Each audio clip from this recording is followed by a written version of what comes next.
me fut adressé en ces mots. Va, écris aux oreilles de Jérusalem. Ainsi parle l'Éternel. Je me souviens de ton amour lorsque tu étais jeune, de ton affection lorsque tu étais fiancé, quand tu me suivais au désert, dans une terre inculte. Israël était consacré à l'Éternel. Il était les prémices de son revenu. Tous ceux qui en mangeaient se rendaient coupables, et le malheur fondait sur eux, dit l'Éternel. Écoutez la parole de l'Éternel, maison de Jacob, et vous toutes, famille de la maison d'Israël. Ainsi parle l'Éternel. Quelle iniquité vos pères ont-ils trouvé en moi pour s'éloigner de moi et pour aller après des choses de néant et n'être eux-mêmes que néant. Alors, ici, nous arrêtons cette lecture parce qu'il y en a comme je vous avais promis. Merci, que le Seigneur vous bénisse. Vous pouvez vous asseoir. Eh bien, ici, nous sommes en face d'un prophète de taille, un grand prophète qui avait écrit pas mal durant son époque. Eh bien, lorsque nous regardons de près le chapitre 1er que nous n'avons pas lu, eh bien, l'Éternel a choisi Jérémie, mais Jérémie, il se défendait, il ne voulait pas servir le Seigneur parce que il se trouvait petit et puis il regardait sa petitesse et son incompétence, son incapacité et aussi son jeune âge.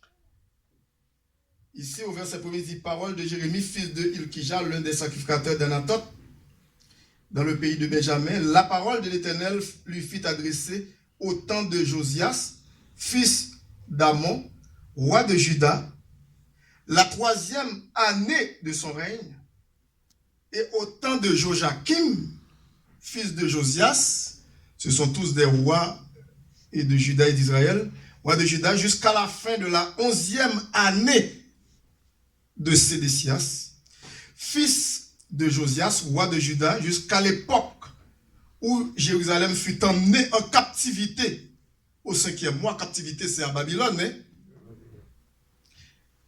au verset 4, il dit, la parole de l'Éternel me fut adressée en ces mots. Avant que je t'ai formé dans le ventre de ta mère, je te connaissais.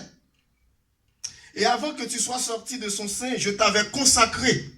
Avant qu'il soit sorti du sein maternel. Je t'avais consacré. Je t'avais établi prophète des nations. Alors, Dieu avait choisi et Jérémie dès le sein maternel. Il l'avait consacré. Mais qu'est-ce que Jérémie a répondu au verset 6? Il dit, je répondis, ah Seigneur éternel, voici je ne sais point parler, car je suis un enfant. Ça, ce sont des excuses. Fort souvent, vous et moi, on présente, ce sont des excuses classiques, typiques de Jérémie. Et l'Éternel me dit, ne dis pas, je suis un enfant. Ne dis pas, je suis un enfant. Est-ce que Dieu ne savait pas que Jérémie était un enfant? Bon, ok, c'est pas quelque chose qu'il va apprendre à l'Éternel. Car tu iras vers tous ceux auprès de qui je t'enverrai. Et tu diras tout ce que je t'ordonnerai.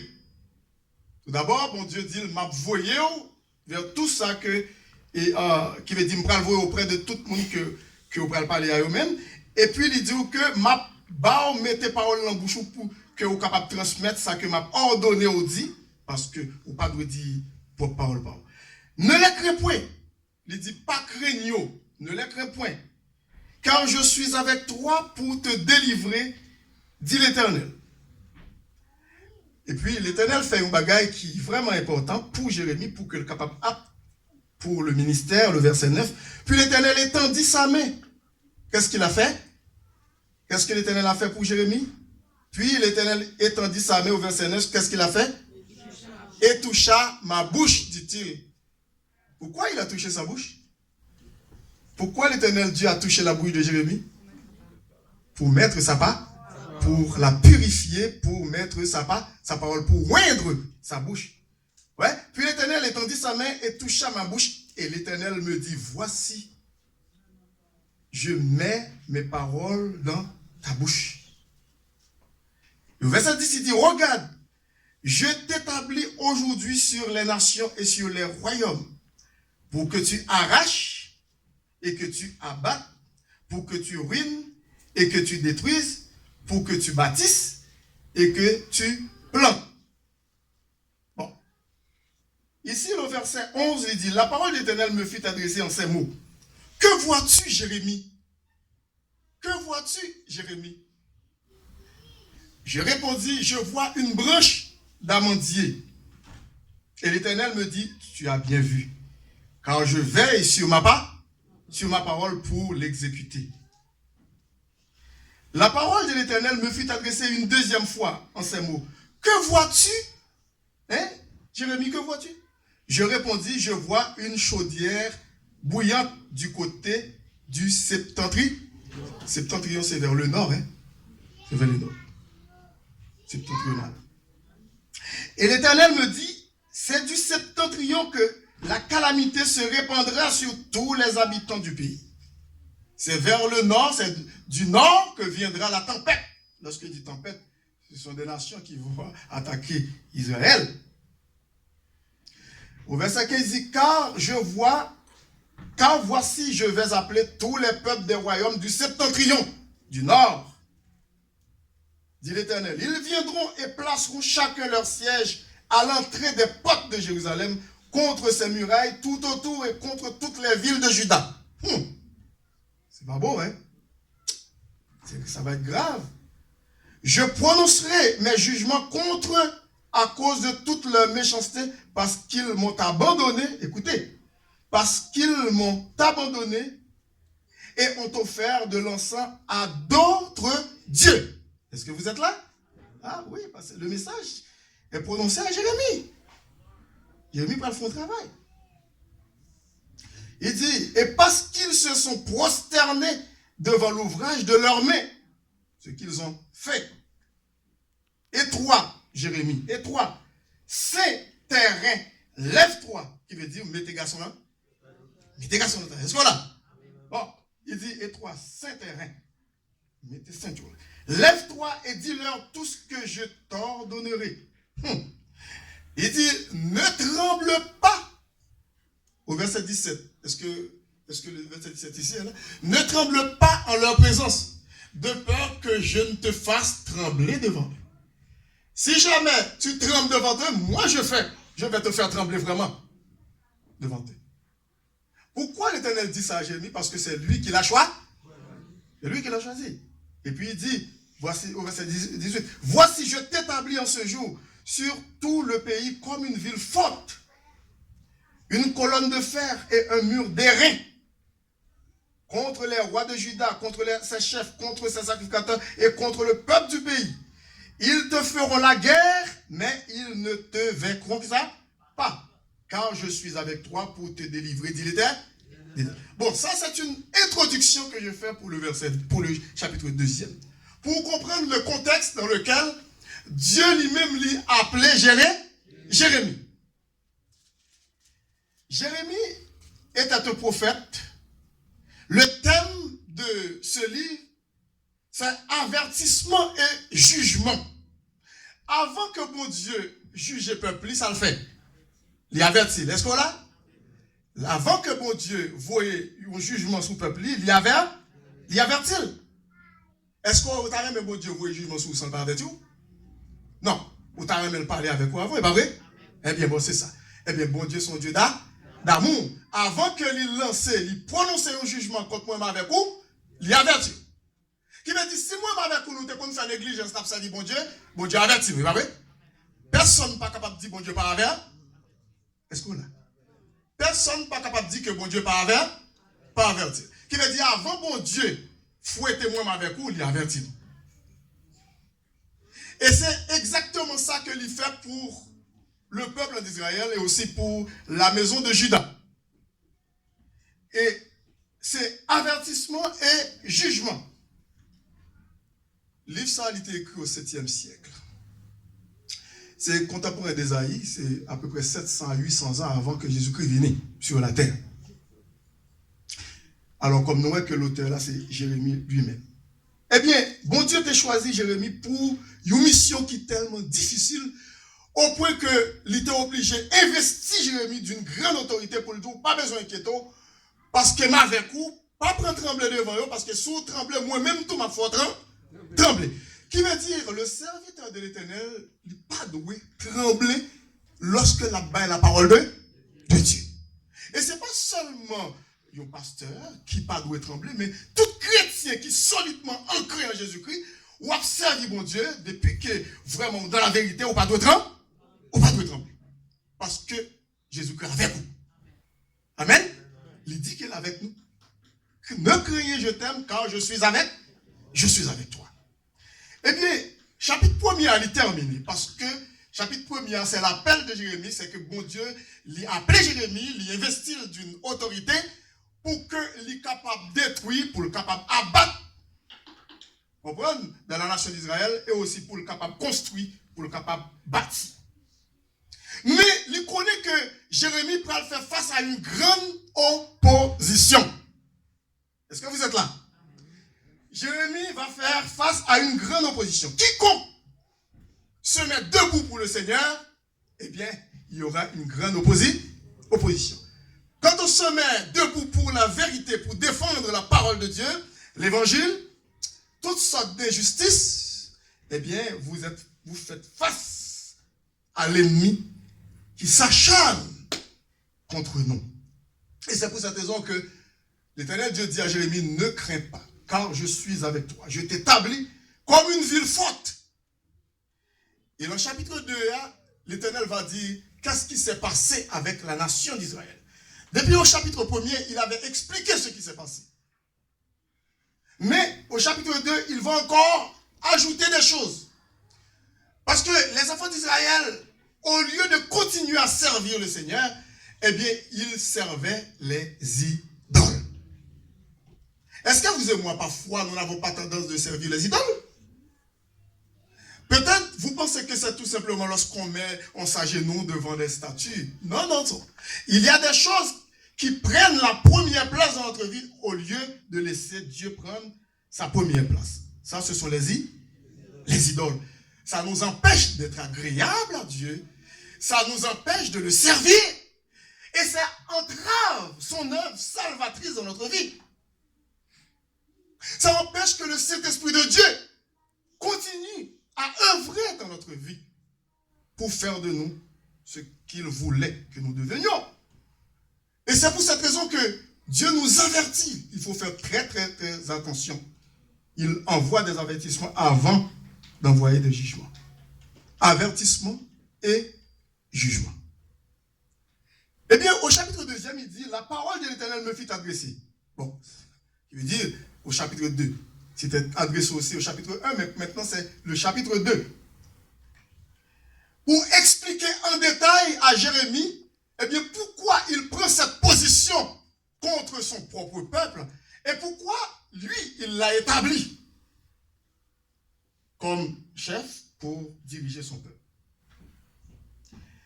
Nous avons lu ce chapitre 2 qui dit au verset 2, va et crie aux oreilles de Jérusalem.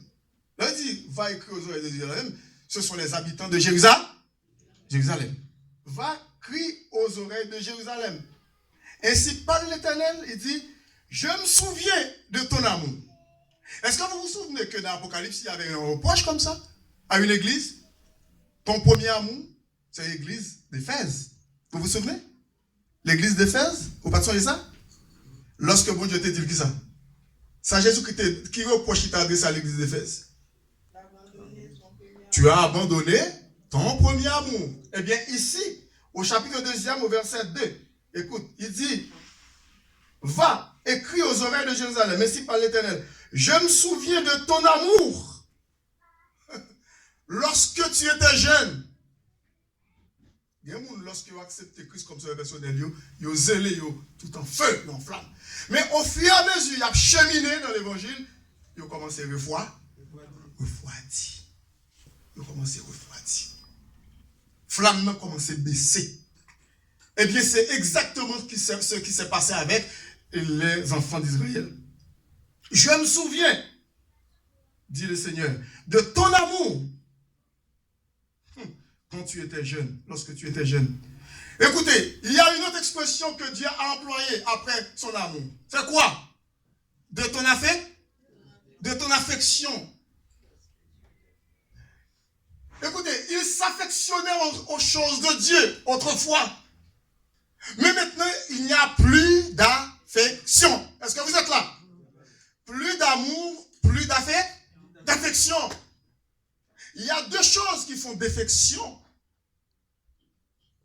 dans la vie du peuple de Dieu, de l'époque. Présentement, dans ce verset-là, l'amour et l'affection, ça manque. Alors qu'ils étaient au désert. Ce n'est pas une terre fertile, mais au désert. Lorsqu'il y avait des problèmes, écoute, problème de nourriture, Dieu a fait pleuvoir la manne, les viandes, à satiété, finalement, ils ont mangé, et puis, mais quand même, ils s'attachaient à l'Éternel. Quand tu étais au désert, quand tu me suivais au désert, dans une terre inculte, pas moyen de cultiver cette terre. C'était inculte. Pourtant, tu m'aimais, Israël. Eh bien, tu m'affectionnais, tu m'as donné ton affection.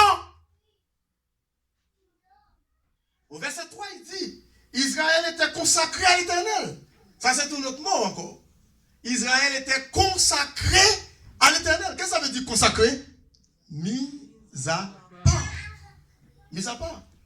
Israël aimait l'Éternel, il s'affectionnait à Dieu, et puis il se consacrait à l'Éternel, à Dieu.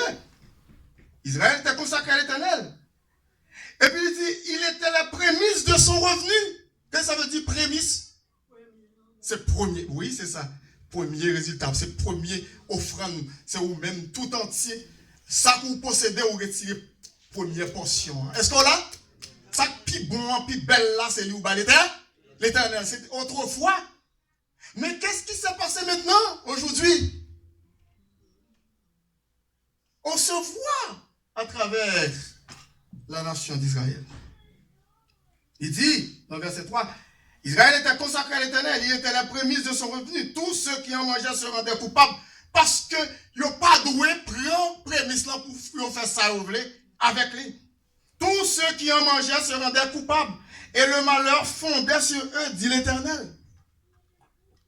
Verset 4. Il dit Jérémie, écoutez la parole de l'Éternel, maison de Jacob.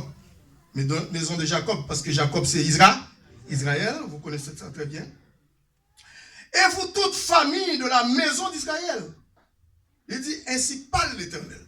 Quand il y a bon Dieu passé à un reproche pour dire que nous avons connaître qui ça que moi faire moi-même l'Éternel.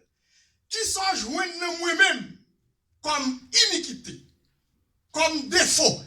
Est-ce que nous chrétiens capable de camper là pour dire que nous bagaille là bon Dieu pas bon?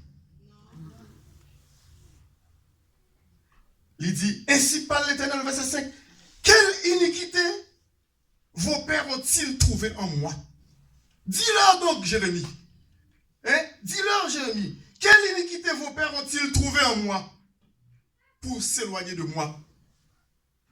Et puis il dit, et pour aller après des choses de néant. Vous comprenez ça veut dire néant? Bagaille qui pas vaut en rien, le néant. Et naître eux-mêmes qui ça? Néant. Parce que tout le monde qui a servi, tout le monde qui a allé vers les idoles, ils ont considéré ça comme néant. Vaut rien. Parce que c'est ça qu'elle dit. Et pour aller après des choses de néant et naître eux-mêmes que néant. Eh bien, il dit, ils n'ont pas dit où est l'Éternel, qui nous a fait monter du pays d'Égypte, qui nous a conduits dans le désert. Est-ce qu'ils n'ont pas dit, ils n'ont pas songé tout ça que bon Dieu fait pour eux? Pour être au moins reconnaissant envers bon Dieu, pour tout moment que tu pas toute période que tu as passé dans le désert, bon Dieu pas jamais abandonné. Et puis il dit que souliers, sandales, il te porté pendant 40 ans. Ça qui te passe avec sandales là. Il n'y a pas de jambes déchirées. Est-ce qu'on l'a?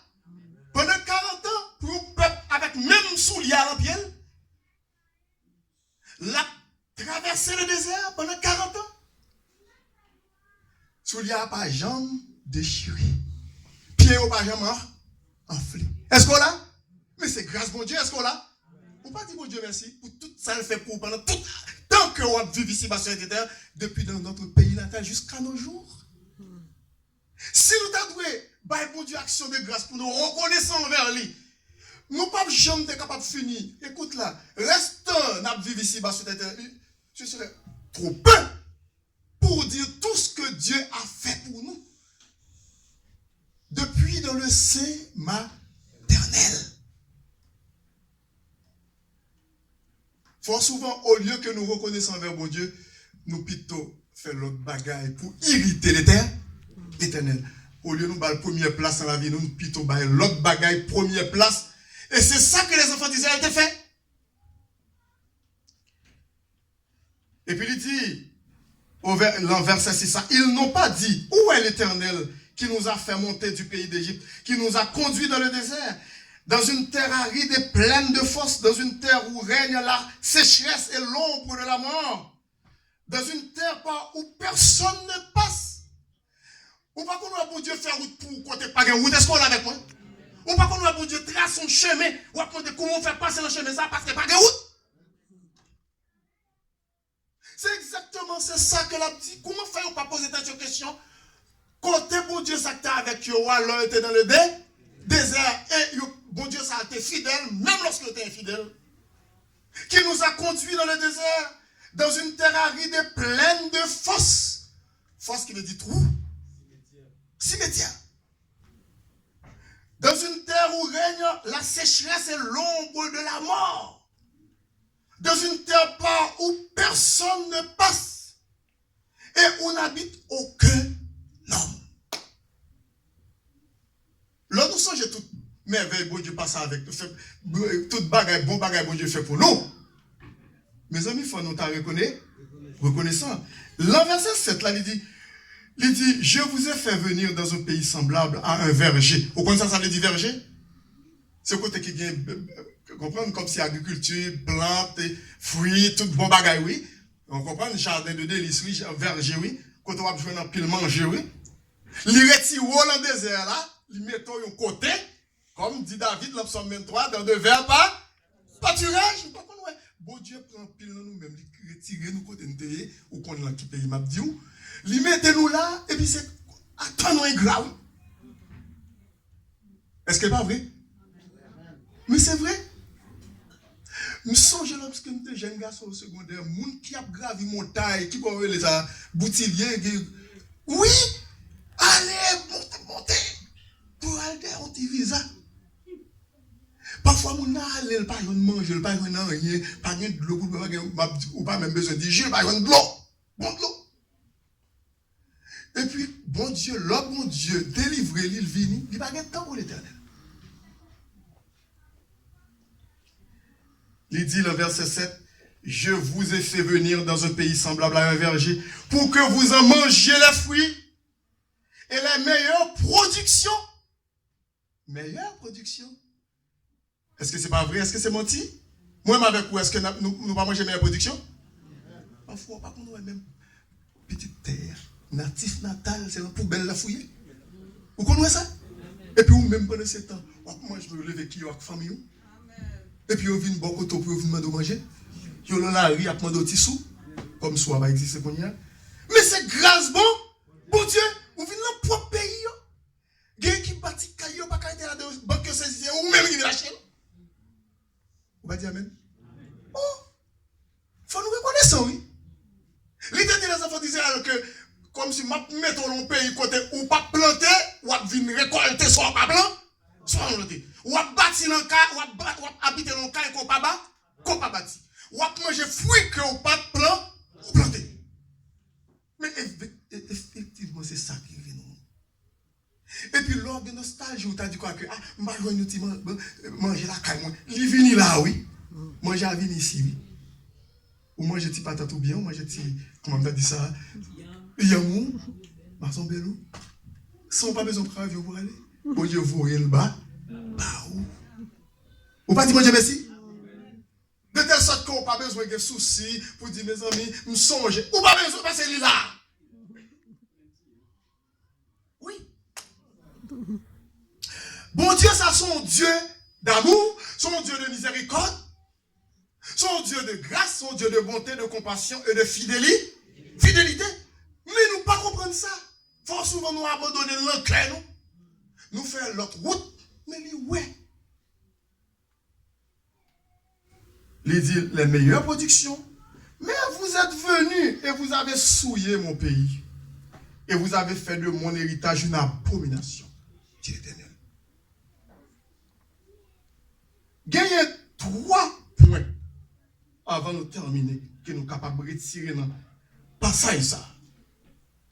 Gagnez 3 points. 3 pensées qui caractérisent le premier message de l'Éternel à Judas. Tout d'abord, lui rappeler les jours de bénédiction et de délivrance. Où sont-ils? Lui rappeler les jours de bénédiction et de délivrance. Versets 1 à 7. Ça, c'est le premier bagage. C'est le premier constat, première pensée de l'Éternel. Lui rappeler le peuple de Juda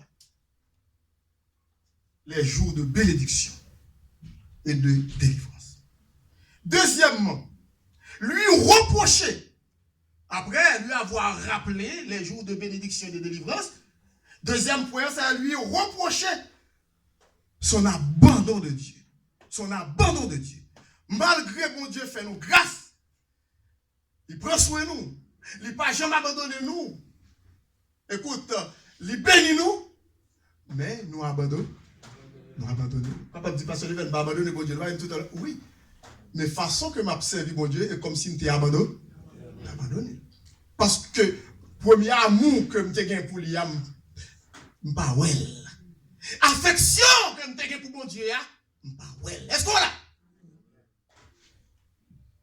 Amour que m'était gagné, premier amour que m'était gagné, m'était manifesté pour mon Dieu avant. L'homme t'a rencontré lui sur mon chemin. Amour ça, il commence à faner comme une fleur. Affection que m'était montré, bah ouais. Parfois on pose peut-être question. Comment c'est-il que moun qui a un problème difficile a fait pas bon? Moun ça yo toute activité là, jeune la bagaille pour.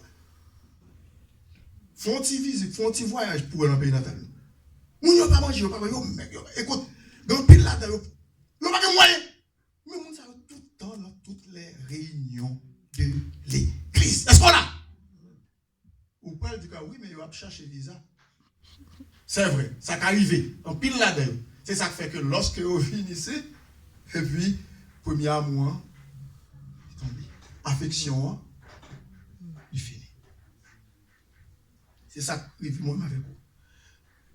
Troisième pensée que bon Dieu vient dans le texte là, c'est qu'il dit, c'est l'accuser d'adorer, accuser son peuple. Bon Dieu accuser son peuple d'adorer à sa place des dieux impuissants. Est-ce qu'on l'a? Des dieux impuissants. Ça veut dire des dieux qui ne sont pas capables de délivrer, qui ne sont pas capables de délivrer. Est-ce que quand on est capable de délivrer, il est capable de à un certain point, mais il n'est pas capable de délivrer. Il n'est pas capable de le salut. Il n'est pas capable d'ouvrir le ciel là-bas. Ou qu'on est même propre, quand on n'est pas capable de santé. Oui, parce que je suis capable de santé parce que je procure de meilleurs médecins. Non.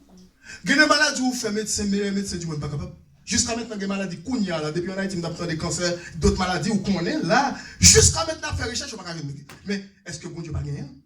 Est-ce qu'il n'a pas gagné médicaments? Il gagne. Nous sommes persuadés qu'il gagne. Et s'il veut guérir, s'il veut guérir tout le monde qui est sur la tête malade, il a gagné. Et puis, fort souvent, moi, avec vous, écoute, même si nous ne sommes pas capables de gagner moyen pour nous gagner meilleur médecin, Mais meilleur médecin, c'est Jésus. Nous n'avons pas besoin de dépenser tout avoir. Nous n'avons pas besoin de ça. Vous savez, une femme ça, qui était bon pète 200, qui était fin de dépenser tout avoir chez les médecins. Au contraire, quand elle t'a allé en empirant.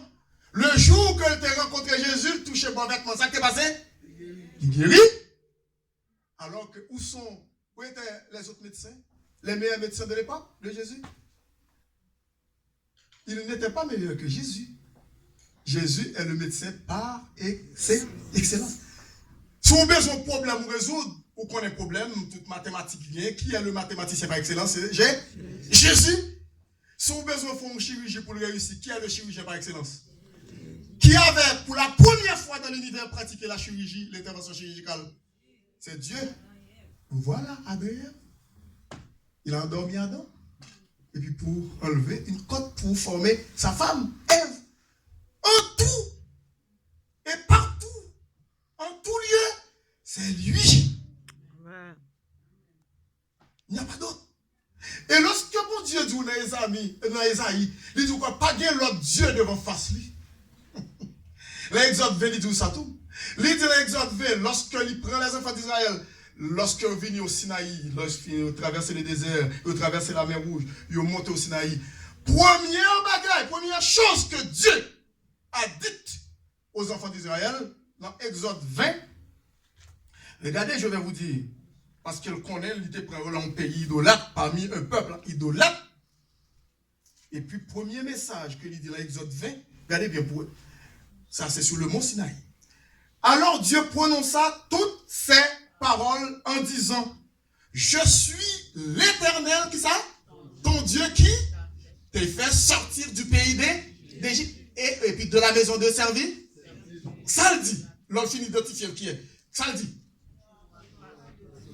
Tu n'auras pas d'autre Dieu devant ma face.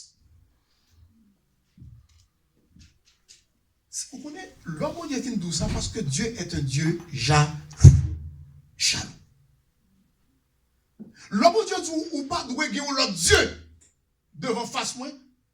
C'est bagaille que mon Dieu haït, c'est lorsqu'on prend l'autre bagaille ou mettez en place bon Dieu. Pas de bénédiction possible pour moi-même avec vous lorsque nous retirons mon Dieu en place, qui a signé à lui-même, et puis nous plaçons l'autre bagaille en place. À ce moment-là, nous irritons l'Éternel.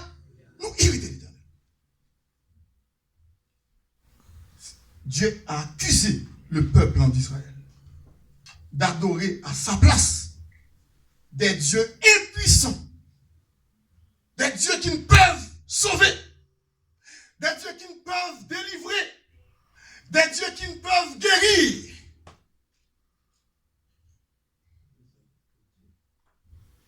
Écoutez, le verset 13, il dit, car mon peuple, le verset 13, dans Jérémie chapitre 2, verset 13, ça le dit. Il dit dans verset 13, peut-être là pour les vini, mais ce n'est pas grave. Le verset 13, il dit, car mon peuple a commis qui ça? Un péché? Un double péché. C'est quoi ça? Ils m'ont abandonné, moi qui suis quoi? Une source d'eau vive pour se creuser des citernes crevassées, sans eau, qui ne retiennent pas l'eau. Ou pas dire c'est seulement pour les enfants d'Israël? Non, écoute. Ou pas dire non, ils étaient dans le désert et puis non, c'est pour vous et moi. Amen. C'est pas seulement pour eux, c'est pour vous et moi. Faut souvent nous abandonner l'Éternel, nous chercher ailleurs, côté pas gagné, c'est néant. Nous allons chercher, puiser de l'eau dans des citernes crevassées. Est-ce que vous avez compris qui dit ça? Mon âme, c'est caché. Il parlait de un bagage crevassé, un rocher. Écoute, moi avec nous abandonner l'Éternel, qui est la source d'eau vive, pour nous aller chercher de l'eau dans le monde. Vous songez, l'homme dans le monde, vous comprenez ce que ça veut dire, pas de l'eau à boire l'envers, c'est pas, il faut comprendre dans le sens spirituel. lorsque femme samaritaine n'a été venue contre Jésus-Christ, ça qui t'est passé. À quel moment que la femme samaritaine, lorsqu'il se présentait dans la scène, et puis dans Jean 4, et puis Jésus-Christ lui-même se présentait, et puis il promettait la balle de l'eau. Pour qui ça que Jésus-Christ dépose la balle? Parce que lui, femme, non, vient à Bokete pour lui chercher qui ça? De l'eau. De l'eau que l'on fin boire la soif. Jésus-Christ voulait évangéliser. C'est pas que Jésus-Christ voulait dire que non, tu n'as pas besoin de cette eau. Non, non. C'est un moyen d'évangéliser. Et puis il dit, femme, non, il dit, donne-moi de l'eau à boire. Vous voyez, quand ça rentre en matière. Femme non dit, mais je ne peux pas gagner des bagages pour me prendre de l'eau. Comme ça, il dit que non, si vous voulez, je suis capable de boire de l'eau. Il dit, mais maître, ou pas gagner, enseignant, pas gagner la main. Est-ce qu'on plus grand que Jacob, papa, nous, ancêtre, nous qui bandent l'eau ça? Il dit, si tu connaissais le don de Dieu, il dit, mais qui ça? Il dit que, allez chercher Mario. Et puis, conversation commence là. Et puis, quand il y a là, Jésus-Christ promet lui, vrai de l'eau. De l'eau qui ne peut pas tarir. C'est une source intarissable. Il dit, pour boire de l'eau, ça, ou pas de chambre soif. Mais c'est sûr et certain que femme n'a vient convertir là. Mais elle continue à venir de l'eau, parce qu'elle vient comprendre après. Pas vrai? Quand il y a une femme ça, qui a une soif de mari, c'est ça le tout. T'es bon vide. Grand pile monde qui est vide dans le cœur. Comment ça fait un vide là? Parce que Jésus-Christ pas là. Est-ce qu'on là? Tant et aussi longtemps que Jésus-Christ pas là, placé dans place col de là, il a toujours resté vide. Est-ce qu'on là? Vide. Ou a toujours une soif, une faim. Et puis, femme ça, le jour où elle accepte Christ comme sauveur personnel, c'est vrai, même lorsqu'elle continue à venir prendre de l'eau, mais problème qui te remis à soif, elle pas de chambre de cassou, il pas de chambre de capable d'altérer, étancher sa soif, il fini. Tu me dis soif d'avoir un homme dans sa vie, c'est fini. Parce que Jésus-Christ comble le vide là. Est-ce qu'on t'a aimé Jésus-Christ comble le vide qu'il a dans la vie ou là? Est-ce qu'on t'a aimé ça? Verset 10, 12, nous sommes capables de voir ça aussi. 12. Cieux, soyez étonnés de cela. Frémissez d'épouvante et d'horreur, dit l'Éternel. Car mon peuple a commis un double péché. Ils m'ont abandonné, moi qui suis une source d'eau vive. Regardez bien, le verset 26 aussi. Il dit, le verset 26. Comme un voleur est confus lorsqu'il est surpris, ainsi seront confus ceux de la maison d'Israël, leur roi, leur chef, leur sacrificateur et leur prophète. Confus veut dire la confusion, la honte. Et aussi verset 28, il dit, où donc sont tes dieux? Ça c'est le verset 28, oui. Où donc sont tes dieux que tu t'es fait? Qu'ils se lèvent, s'ils peuvent te sauver au temps du malheur. Car tu as autant de dieux que de villes au Juda. Est-ce qu'on l'a? On l'a que l'apôtre Paul dans Actes, il a traversé la Grèce, voyagé. Donc on histoire ça bien quand même. Et puis l'on regarde, l'a observé en Grèce, à Athènes, la capitale de la Grèce, il voit qu'il y a un paquet d'hôtels qui ont inscription portant le nom comme si des dieux que vous gagnez en Grèce. Mais tellement il y a un hôtel et puis il n'y a pas de nom, il y a un dieu pour le balil, et puis il y a écrit à un dieu inconnu. L'apôtre Paul dit, mais je vous trouve extrêmement religieux, vous les Grecs. C'est évangéliste, pas l'évangéliste. Je vous trouve extrêmement religieux, parce que en parcourant votre ville, Athènes, votre grande capitale, je vois qu'il y a des dieux partout sur vos hôtels. Vous dédiez vos hôtels à des dieux, tel nom, mais tellement vous êtes religieux, vous avez tellement d'hôtels pour mettre des dieux, il y a un hôtel qui n'a pas le nom de Dieu, à un Dieu inconnu, et mais ce Dieu inconnu là, c'est lui que je vous annonce maintenant. Est-ce que vous êtes là? C'est lui qui a fait les cieux et la terre avec l'intelligence qui a créé les humains. Mais bien aimé, si nous prenons exemple de Jérémie, dans l'époque que les enfants d'Israël étaient abandonnés bon Dieu, ils étaient oubliés amour que ils étaient pour bon Dieu, ils étaient oubliés affection que ils étaient contre bon Dieu, empressement, zèle, écoute, dévouement, persévérance. Vous te remet comme si servir mon Dieu. Mais si vous te songez ça, vous avez fait une confession devant l'Éternel. Reproche, ça n'a pas besoin de venir. Avertissement, ça n'a pas besoin de venir. Et par la suite, jugement, ça n'a pas besoin de venir. Est-ce qu'on l'a? Quand il y a avertissement, c'est que par le gain ou l'autre bagaille. Avertissement et jugement. Est-ce qu'on t'a voulu accepter le bon Dieu averti pour ranger quoi? Si on t'a servi mon Dieu, comment? Clopi, clopant. Après cet avertissement, est-ce qu'on t'a voulu ranger quoi? Vous savez mon Dieu? Il y a misère pour dire amen. Oui, parce que vous sentez que il ne va pas marcher vraiment bien, bon côté pas. Eh bien, moi, avec vous, nous voulons décider pour nous servir bon Dieu. Nous voulons servir mon Dieu. Nous voulons montrer mon Dieu que nous remercions. Nous voulons montrer mon Dieu que nous reconnaissons. Que bon Dieu est capable de comprendre ça.